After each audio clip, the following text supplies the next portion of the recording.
Hi guys, welcome back to another Lambeth Made episode. Today we are doing a little twist. We have a youth panel where we'll be giving our voices, dilemmas and more.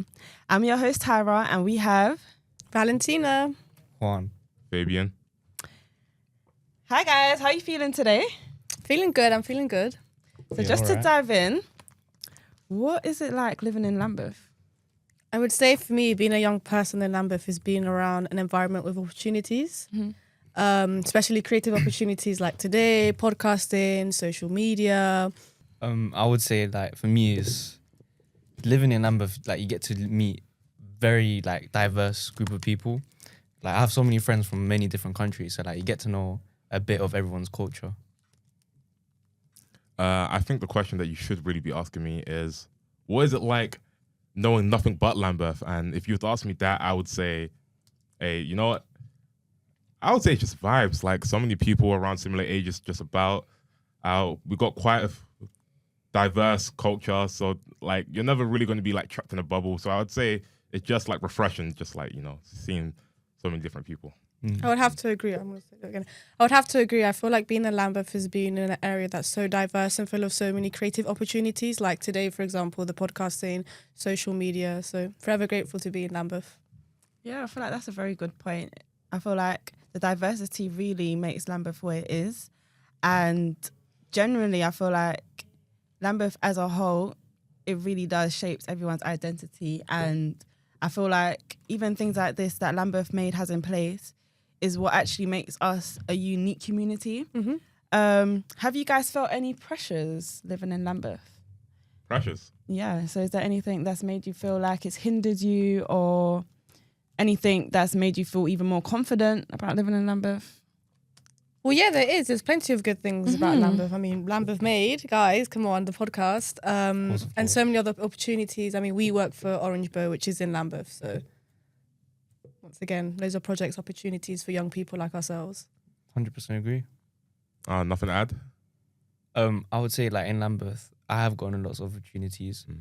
Usually because of my school, like they gave me lots of opportunities. I've been to trips that I never thought I would go on to like advertising agencies, stuff like that. So yeah, I think you get lots of opportunities in Lambeth. I agree. Yeah, and at the back of what you said as well, Fabian, I do feel like the positive about Lambeth is that because there's so much, you don't really feel like you have to leave. So for me, genuinely, I feel very complacent and comfortable in Lambeth. So when I do actually step out, it's kind of like I don't really know how to like approach other areas and stuff because I'm so used to being in such a bubble because everything's literally around me. I have access to everything. We have social media where you can literally just get information in the palm of your hand. And then we have like different cuisines. So we don't actually have to go abroad to actually get different things. And I feel like that's a good benefit. But on the negative side, I feel like it just makes me very comfortable and almost scared to step out the comfort zone. What has been the realest transition moment in your life so far? The what, sorry? That's a big question. The realest transition in your life? I think one big transition that we can all say that we have experienced is, I guess, going from teenagehood to adulthood. That's a really drastic one that there's no like correct way to do it. You're just kind of thrown in the deep end, you have to do it. So from being 15, 16 to now you're 18, you're 19, you're now grown into adulthood. You have to figure yourself out, figure out your identity, your career, all these sort of things, but a lot of pressure, which is why Lambeth is amazing because it gives us opportunities and projects where we can learn new skills, adapt, and just find our sort of identity in like the real professional world, I'd say. Yeah, I feel like that's actually, especially at the age that we're all at currently, but like maybe the biggest transition is going from being a dependent to independent. So just the transition from going from teen to like a young adult. I feel like being dependent of the school structure and everything being handed to you, your parents taking care of everything, to then go into college and making your own choices and also identifying yourself. I feel like that's the biggest transition that me personally as a youth I faced, generally because I don't feel like there's enough provision. I feel like the assistance is more focused on like the academic and ensuring that we actually go down the route of, making sure that you go to college and stuff. But I feel like the personal stuff, we don't actually have assistance with, and I don't feel like there's enough I don't feel like there's enough things in place to help the transition stage. I feel like that point as well in a youth's life when you're actually transitioning from a child to an adult, that you want to be private, you want to feel grown, but you also don't really know much. So I feel like there's a silver lining where you wouldn't want to go to your parents about certain things, but you also wouldn't want to go to a random stranger. So I feel like that's like the biggest challenges of transitioning. Oh, I'm saying my realist transition moment. Well, I kind of have two. Going from primary to secondary school, because like no one believes me, but I was literally like a quiet kid. I did not used to say nothing. If I was at a party, I'm standing in the corner. I spoke to like no one. And then like now, I would say I'm quite the flip side of the coin, thanks to like all the experiences I've dealt with, like socializing, going out to different events, networking with people. So, yeah, I feel like that's my realist transition. Yeah. I'm still quite young, so I don't really have that much experience with transitions. But I would say primary to secondary for me, because when I was in primary, like I had a couple friends, but none of them went to the same secondary as me. So I was all alone, and like I had to make friends on my own. And like I'm a really shy guy, to be honest. So yeah, I would feel like that really helped me a lot to socialize. So the next part of this podcast, we are going to do a... Agree or disagree? There you go. Or agree or not disagree questions where we just have to give our own personal opinions and statements. Growing up is overrated. I don't know. Yeah. I would say agree. I'm going to say disagree. Yeah, I'm with disagree as well. You know, I'm gonna strongly agree. You guys are not living your best years. Everyone tells me, and I agree with your childhood years. They make up who you are, what you then later go to do in life, and then like who you kind of surround yourself with. Yeah, but growing up means you get to see yourself become the person who your childhood, I guess, like Made your you to identity be. made you to Yeah, be. but Exactly. that don't matter if there's no childhood. Okay. I would say agree in a sense of the only reason why essentially a child would want to feel like they want to grow up quicker is if they're put in an environment where they don't feel safe enough to like maintain their innocence. So yeah, like being the age I am now, and even when I was younger and wanting to be the age I am now, I wish I was way more content in where I was. I wish I actually appreciated like my youthfulness and my innocence rather than like taking on real responsibilities, because like there's nothing really, I mean, the only thing that I'd actually enjoy being growing up is just being accountable for my own stuff, like being responsible. But other than like that, independence and control. yeah, I feel like the innocence is literally the foundation of who you are, and I wish I was able to like explore that more. Yeah. And yeah, just enjoy being a child, because I feel like a child's actually a mold of who the adult is, and if you don't actually experience certain things as a children, or if you are exposed to certain things as a children, it molds you as an adult. So I feel like if I had more time to like, I don't know, I do feel like I enjoyed my childhood, but I was more excited to grow up. So I think it's probably like a mixture of both. Yeah. So I feel like life is about going through chapters. So although my childhood was nice, that chapter's over now. Teenagehood is over now. I'm now in like adulthood, and I want to explore that chapter and not think about, I wish I could go back to the old chapters, you know? So I feel like for me, it's just more about being excited to explore different chapters in my life, which I guess is growing up. So the next statement is, uni is the only way to be successful. I disagree. I feel like... What? Actually, I agree and disagree.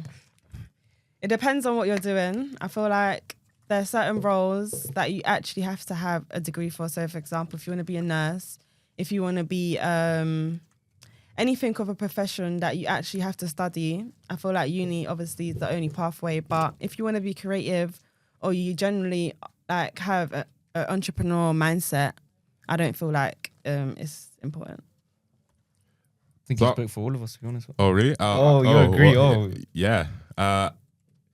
It's just mainly from the mindset that sure, you can get a lot of things done without going to uni, but like if you did go to uni, just naturally the doors are just so much more open. For example, becoming a doctor. If you didn't have a degree, I'm not letting someone stick a needle in me. Okay, that's fair. But do you know what's actually funny? There's a lot of people who did go uni and didn't end up fulfilling what they even studied. I feel like I feel like one thing that you have to like narrow down and express to the youth is that, or even give them more provision and be open-minded of things that they actually want to do as a person rather than what would work for them. So the idea that uni is the only way forward is which why is the reason why I feel like a lot of people go just for the sake of going without actually going for their own purpose. And when they actually do that, before you know it, they've got a degree for something they don't even want to do. Yeah. And also most companies, sometimes like obviously degree can only take you, let's say, halfway through. You need the work experience to take to the other half, and you need to have the work experience. How are you going to get work experience? Like, you need to have work experience to get work experience. Like, that has never made sense in my head. I mean, a lot of unis do just have work experience now. Yeah, but it's very limited capacity. It's not everyone. So the second statement is, once you leave school, you find out who your real friends are. I agree and disagree. Yeah, I'm both as well. Yeah, oh, you guys are so... Do you know what? Yeah, I'm going to stick with what Tyra's saying. Yeah, I would feel like I agree and I disagree simply because I feel like timeline is everything and people develop at different phases. So someone who you met when you was probably in primary school, they have a whole different personality when they're in secondary, and that doesn't really determine because you've left. I feel like it just determines on who they are as I a wouldn't say it's person. like they're fake or they weren't your real friends. Yeah. Just like I was saying, like there's different chapters now, you know? That's so it, yeah. it just means you're in different pathways. That's all it means. I'm going for strongly disagree. I know this is kind of like a me answer, but specifically because all my friends from secondary school that I like talk to, I still talk to this day, like mostly almost every day. Like, yeah, so like they ain't changed. Making me laugh. I guess, to be honest, I think it's different between probably like guys and girls, because I haven't seen some of my friends from secondary, but like whenever we see each other, like we're still friends. Like It's like you saw them yesterday. It's like we saw them yesterday. Yeah. So I wouldn't say like it changes a lot, to be honest. I don't think it shows that they're not my real friends, Yeah. because like we've still known each other for a long time, like throughout the whole secondary. So I agree and disagree at the same time. Yeah. I feel like it's been like on dynamics, like depending on how Yeah. close you were, Yeah, that's how true. you guys met, like what bonded you guys together as well. Well, you I got a know? question. Do you got those friends that you haven't seen like at all since secondary school, and you might have seen them once after secondary school, and it was like nothing's changed? Yeah. Nah. Oh, you haven't? I mean, I've seen them after, because like I play football and stuff like that. Oh, so so I you see see them because of that, yeah. So the next statement is, therapy should be provided and taught in schools.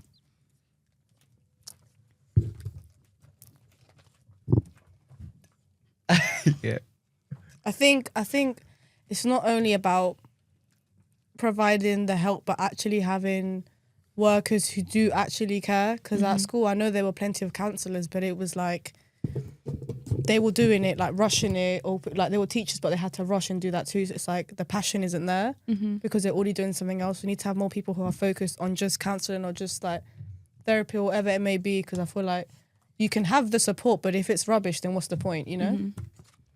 Yeah, I agree with what you said. I believe that especially in Lambeth, there's a lot of public schools, and in public schools, there's around 30 to 25 children in a class max and one teacher. So I don't feel like children, like it's not really possible for a teacher to tailor each child's needs individually. And leading back to what I said in the beginning about teachers not being able to be so attentive and, you know, tailor to your actual needs, I feel like that provision of having a therapist could actually be something in the process that can help with the transition stage as well. And I feel like that can also help with any child's educational needs as well. Yeah, therapy would help tailor to each child's needs mentally and in school as well. Emotionally, 'Cause academically. there is some students who don't do well in school because of their mental state and because of what they're going home to, or because Or even they if they're, like, generally special needs and stuff. That's a Yeah. big one as well. Like Yeah. autism, ADHD. Like not all teachers know how to like navigate yeah. with a student who has these sort of special needs. So it's important to make sure that they do. And I also think the importance of students being taught as well could also help, because you'll be able to, I think it's important if a student's able to identify like their peers' needs, or if they can see something that's not familiar. I feel like the stigma on even, as you mentioned, special needs and stuff. I feel like there's it can also almost cause a barrier, and really and truly, sometimes special needs don't even have a look, or some people don't want to propose it because they don't want to feel left out. So I feel like if we're all educated, then we'll be able to be in a safe space and people will feel more comfortable. I agree. I also agree, but I feel like in terms of like actually teaching therapy as like a class lesson, I feel like it should be more about like workshops aimed to like make students feel more comfortable talking about some of these like things with other peers and like, you know, just get a better understanding and just like mind space of others. Because if everyone's like aware that everyone has their own struggles and difficulties that they go through, you're more likely to just be like more like mindful of them rather than like so what's the word I'm trying to, like at odds with each other. Oh, because you kind of understand what that person might be going through, even if you don't understand all the way. That's a good point. Changing your career path isn't a failure, it's growth.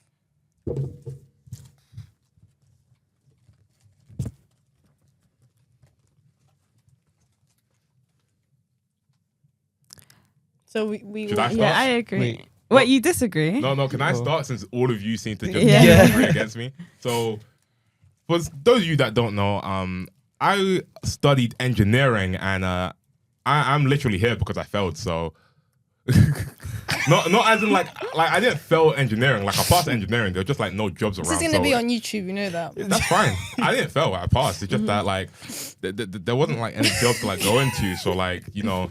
The cameraman is giggling. I had to like, you know, adapt. We appreciate the honesty though. Yeah. We appreciate the honesty. Wait, do you like being here? Oh yeah, here's lit. I'm not gonna lie, like. Yeah. So do you think that's a failure? No. Like being here isn't a failure, but just know it took a failure for me to get there. Okay, but then that's still growth then. No, I'm not saying there isn't, but I still failed.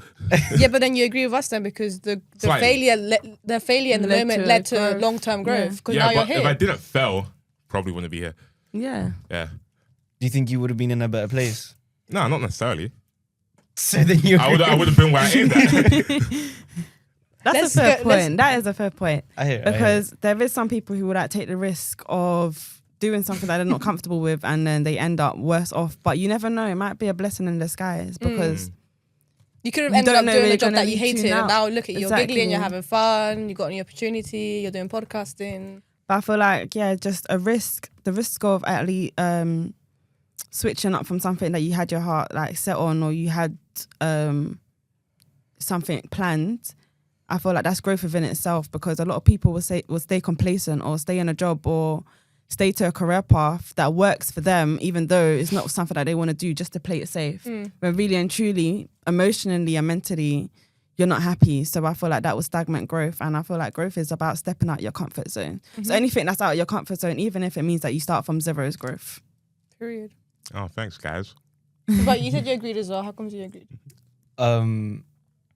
I agree because I think to become successful, you need to fail. So you need to know what's right for you. And like, for example, you engineering, like probably it would have been right for you, but you never know. But you failed and you're here now. And you enjoy it, do you not? What, here? Yeah. Yeah. So Can we just clarify? I didn't fail the subject. I just didn't pursue an actual job in that aspect, okay? bad. No, But next question. No, but yeah, 100%. You need to like fail to see what's right for you and what's not. I've got a bit of a controversial statement now. So gender roles are holding back this generation. Ooh. I know you want I think both. I'm just Wait, put what that you- in Yeah, there. I think both. I can't lie. I think both. Well, your point agree. Agree and disagree. Agree and disagree. Why are you guys so 50-50 about this? You can't strongly agree and disagree. Okay, give your opinion on why you disagree. I say disagree because I feel like more now than ever, we don't really have those gender roles that people really stick to. I think we do have them. We're just breaking them down. I think now. Now, like, we do have them, but like, let's be real. How often do any of us cook here? Exactly. My point proven. I mean, You know what? Affairs, isn't it? Affairs. I can't argue with that. When was the last time you hold the door out for a woman? No, yeah, I always do. What? Do you do that? I'm a gentleman. Do you do that? Depends who the woman is. I feel like that's a very good point, but I feel like gestures and actual roles are different. So, for example, I feel like the fact that women were so suppressed that we couldn't work in certain jobs and stuff, and now we're open to like doing more things, like even enter the sports industry and a lot of things that were like male dominated. There's more Like opportunity, podcasting. or even like from men wasn't so comfortable to wear pink and stuff, or men didn't really have access to do certain things that involved like self-care and stuff like that. I feel like the fact that there's not so much Hospitality and that yeah, stuff, I feel like the fact that there's not so much of like a division, everyone's able to like explore and even have more understanding. But the only thing that I would actually say that it is probably affecting us is the sense of people are, I feel like they're over sexualizing the idea of gender roles. So that making gender roles, like certain things be accessed, or even like belittle another gender Like based there's on always one ego. dominant and then one yeah, submissive. based on ego. Yeah. Okay. So I feel like that's the only thing that hinders. I think we're slowly like taking that whole one gender has to be dominant and one has to be submissive. It's like we're just the same. Like there's no dominant or submissive. I think we're slowly trying to at least take that way. Yeah, What about but- you though? Because you're only picking and choosing certain women to open the doors for. Flo, I said disagree because like we're just not sticking to the role. So I don't think like I'm in the mindset that like we aren't really sticking to the role, so therefore we're not being held back. I feel like Right, I feel like as well right now, especially with like social media and stuff, there's a lot more people that's not traditional anymore. So I feel like everyone's doing what they feel like to do instead of actually doing things that is the social That they were norm. told to do. Yeah. Mhm. And I feel like there is pros and cons to it. The one pro that I'd actually say is that I feel like people are way more free now. Yeah. And what may suit your needs may not suit mine. So just because you're happy with your boyfriend tucking you in at night, I don't feel like I would need that assistance. But that I don't have a boyfriend, but okay. just an example. But that doesn't mean that your relationship should be less than. But leading on for that, the next statement is social media is destroying the youth. I'm gonna say 50-50 again. Sorry, I keep saying like that. maybe. Like 50-50. like I want to 50-50. give 50-50 as well. Yeah. 50-50. Yeah, so on the back of the last statement, I feel like social media is a huge influence on what we believe is a norm to gender roles. So I feel like a lot of people will see certain things and feel like, yeah, that's what should be done. A woman should do this or a man should do that. I think it depends on what you use social media. Because, for example, we both do social media marketing. So, like, that's our job, that's our role, that's what we do day to day. So, I guess it depends on what you use the platform for. But I think in general, it can create a lot of pressures, especially for young people. Like, if you don't look a certain way or if you're not living a certain lifestyle, then you're behind. But as I said before, we're all in different chapters anyway. So, social media shouldn't affect that. Yeah, that's true.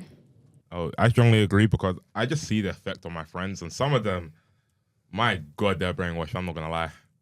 Like, I have a friend who's like super into politics, and he's like super right wing, and I have another friend that's like super left wing, and I just feel like they're both wrong. But most of their views literally just come from being at home and just watching nothing but social media all day, rather than like, all going their outside. facts come from like Twitter or something. Instagram. It's bad. But I would say I strongly agree in this sense, but in this sense that it does like ruin like social expectations and like social norms that like would have been made outside of social media. But there are a lot of upsides to it, like, you know, navigating the world, speaking to different people from all over the world. I just feel like we need to use it in moderation rather than 24/7. I would agree. Yeah. What about you, Juan? No, you guys said everything, to be honest. Like, it depends what's on your like FYP and stuff like that. Because for me, it's nothing bad's on it. So I'm in the section where it doesn't really affect me as much as I think it will. Yeah, I feel like the only thing that's like the negative part of social media is just certain exposures to certain things. So yeah, I'd agree. I feel like things like, I don't know if it's appropriate to say on camera, but like the sexual aspect of things, or even misleading information. For example, like what happened with COVID, how there was just different things going about the injections and stuff. And social media is our main point of information right now. Like you wouldn't go and pick up a newspaper, you would see it on your phone before you go and do that. So I feel like there's a borderline of how safe and how disruptive it can be. And yeah, as you guys also touched on, I feel like there's a lot of pressures on how we should be perceived. I feel like visually is one thing, but also mentally, I feel like a lot of people, because they see certain things, even though they're not posting themselves, just being at the behind the screen and seeing certain things can put a pressure on your mental state and even give you ideas. I feel like there's a lot of people right now, like even on other podcasts, where they would see this man talking about saying why for things. And I don't know if you guys know about, what's his name? What did he do? He does like very controversial talks and stuff. But I feel Andrew like, Tate? No, what's his name? I don't know if I can say that on here. But I feel like he's created like a community of people, even though they don't agree with him, they're still copying what he's saying. Yeah. So like the red pill side of like, that all comes from Andrew Tate and like red pill misogynistic content, like rage baiting, all of that. Yeah. But like, I feel like that usually affects children, like young boys. Yeah. And I feel like that's dangerous because as like young adults, we know that those videos are stupid. He's just doing it for clout. But like if young children are seeing these sort of videos, it can be so harmful for their mental health and the way they view women and society and gender roles. So we have to be careful. Yeah. Even with that Bonnie Bella. It's not Bonnie Bella. You mean, oh my God, that's so horrible. I know you're talking about. Wow, that's so far. The next statement is there is more pressure on girls to be perfect, especially on social media.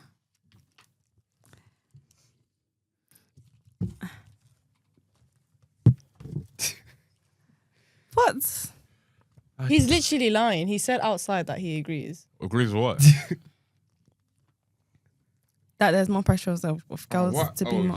yeah. Sorry, I thought they said disagree. I got the right one. Strongly disagree. So why do you guys strongly agree? I agree because generally as a female, like society already looked at us to be, you know, nurturing, well-kept, Beautiful, perfect. Yeah. And sometimes not every woman wants to, you know, meet that criteria, and we're all individuals. We're all humans. Yeah. I feel like men, the only thing you guys really have to do is show up, but you would come as you are. Not even though, because it's even that statement of what's it called? Boys will be boys. Just insinuating that you guys will do whatever you want to do anyway. Exactly. So it's like there's no expectation to be perfect because at the end of the day you're gonna do what you want because boys will be boys. With women, it's not like that. It's like you have from a young age you're taught you have to do this, you have to serve this, you have to look a certain way, you have to act a certain way, you have to talk a certain way, you have to be raised a certain way. Otherwise, people will think this. With boys, it's just like, well, he'll just do whatever he wants anyway, so it doesn't really matter. Do you know what I mean? So it's just like less societal expectations. So the way we're socialized is so different to the point where it's enrooted in us. Yeah. So constantly be having to living up to a perfect image, which is never going to happen. Yeah. Whereas with men, it's just not the case. Well, see, I'm saying strongly disagree. Not in the sense that I think it's flipped between men and women. I think disagree in the sense that from my experience, most women that I know use social media and whatnot way more than like the guys I know. So therefore, already, when you're thinking about, she got to look a certain way like this, and that, those questions only come into like action because you're just out on social media way more, so you got more attention at you compared to like a guy that just doesn't post whatsoever. But the guy is looking at the women, like on social media. Yeah, and they're looking to you're seek posting out, it on social media. And then the man is also hating in the comments saying, "Oh, she looks this, she looks fat, she looks ugly, she's so this." Yeah, but that's everyone. That. Everyone says, not everyone, as in like everyone says mean things, but everybody gets criticism when they're online. Yeah, like that regardless of like whether you're attractive or not. Yeah, not attractive, a bad that person, good person. Yeah, nah. I just feel like you may feel like the pressure's more purely because women are just on social media in terms of like posting pictures way more than like a guy would. Like if a guy posts a picture, he's not necessarily going to post a picture him looking his best. Whereas a woman may post a picture of her looking good to like on a consistent level. If that makes sense. Yeah, but I feel like social media is one thing, but I feel like generally in life itself, there's pressure on women. So if a woman was to turn around and say, yeah, I don't cook, I don't do shopping, you'll look at her like, girl, like, what are you doing? Like, you must be lazy or something. Or if you don't do your hair every day or your makeup. Yeah, but if a man wasn't, it's fine. Yeah. And like even things like women would have their children. If a woman was to not be looking after, was to go and leave her children, it's like how are you leaving, how are you abandoning your kids? But then there's men who would, it's normal for them to go and get the milk and not come back. No, that's very true. But then I have a perfect response to this. Which probably might get cut out. The same way how you say how many people just how much guys pick up the milk and leave. What about all those guys that wanted to be a father, but the woman just didn't want to have the child? And actually, of course, you're right. Your body, your choice. I agree with that. That still has an effect on the guy. Yeah, but that's completely different though. I don't think we should cut that out because that's like messed up. If a woman wants to have an abortion, she has every right to do so. No, true. But at the end of the day, that has an effect on the guy. Same way how if a guy left a woman's life. It's completely different though because the baby's been born. If the guy leaves and the baby's been born, it's completely different. It's a bunch of cells in your body that you're taking away from your body. It's completely different. It's a potential child, not an actual child. Whereas if a baby's actually born, you're seeing a baby Christ in your face, it's in flesh, and you're going to look at the baby and go, nah, bun that. But not everything's about the result. Sometimes things are about the possibility and you taking that away from someone. For example, if I said you had the possibility to be a millionaire and I took that away from you before you even saw the millionaire. But that's like forcing the woman to have the baby and it's a possibility of her having to give up her freedom. I'm not saying the woman must have the baby. I'm just saying, regardless of what the woman or the man's action, they both have an effect on each other. Yeah. And I feel like people need to play more conscious mind to that. I feel like with the point about it affecting both parties, that's definitely true. But when it comes to whoever's body it is, I feel like that's where it is way more important because a man could only emotionally support a woman, but it's actually her body that's going to be going through the changes and she's the one that's going to actually have to have the mental capacity to deal with the after effects. The most that you can do is just rub her back and make sure that you're assisting her. So I feel like in a sense of being open-minded of like emotionally like attending each other is fine, but I don't feel like the man has the power to dictate what a woman should do with her body. I agree. So wouldn't that also mean in the same sense a woman shouldn't have the power to dictate what a guy chooses to do with his body and just walk out? But how much power does a woman have over a guy's body? Nothing. Well, think about it like this. Name a single guy that walks out of their child's life that doesn't get shamed for it. What? Because you're not supposed to. Okay.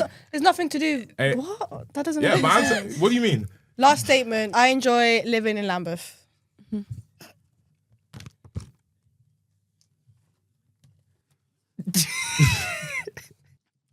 Wait. No. Damn, alright. Oh. Yeah. I love living in Lambeth because I love the culture. I love the opportunities that we have. I also love the community atmosphere, being able to interact with different people. And also there's people who wouldn't mind not speaking to you. I really love that as well because I don't want to always speak to people. So I feel like there's a good balance of having like an interactive space and also like the privacy part. I think I'd agree with Tyra. It doesn't feel isolating because there's so much to do and there's so many different people to meet and there's so many different opportunities. So there's always something to do, somewhere to go to, someone to talk to. 100%. I think like in Lambeth, you get to meet like lots of new people.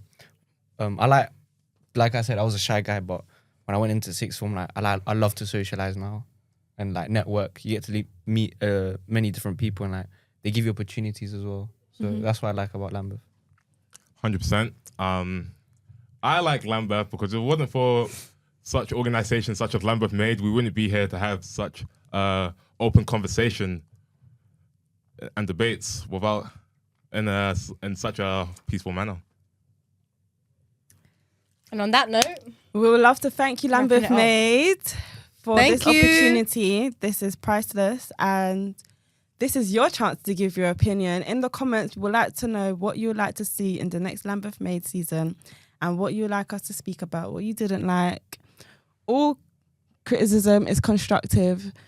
But thank you so much for tuning in. This is Lambeth Made. I'm your host, Tyra. Valentina. Juan. Fabian. And don't forget to like, comment, and subscribe. Thank you.